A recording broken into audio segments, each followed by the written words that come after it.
अय भाऊ तुम्हाला शाळेत या शोभत नाही बरं का, तुम्ही शाळेत या जाऊ नका राव, उगाच सर लोक पण कदरले राव तुम्हाला. आता इकडून तिकडून म्हणलं आज रविवार आहे क्रिकेट खेळायला जावं, तर काय ते भैया काय आपली बारी येऊन देणे एका मागे एक छक्क्या लावून राहिला.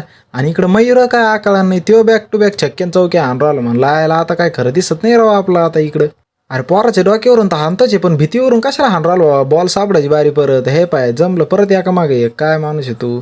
आता तुम्हाला वाटत असं नेमकी बघ इथं एवढी पब्लिक जमली काय आला, या बाबल्याला पाहिलं नाही बरं का.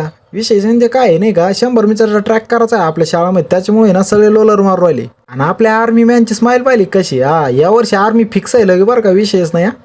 आणि विशेष म्हणजे एक्स आर्मी मॅन पण आहे बरं का आमचे लोटायला. तसं आम्ही त्यांना मेजरच म्हणतो, पण ते विक्रम भाऊ आहे बरं. हे म्हणजे आमचं बाबले तुम्हाला चॉकलेट बॉय वाटतं का नाही बरं, कमेंट करून सांगा बरं. आणि याच्यानंतर तुम्हाला आता डायरेक्ट गव्हर्नमेंटचा जॉबचा माणूस दाखवतो बरं का. महाराज आहे आमची, महाराज म्हणजे डायरेक्ट गव्हर्नमेंट जॉबला लागलेले, काही शिकले नाही काही नाही, डायरेक्ट गव्हर्नमेंट जॉब. मग काय आज हरिओमचा पण वाढदिवस होतो.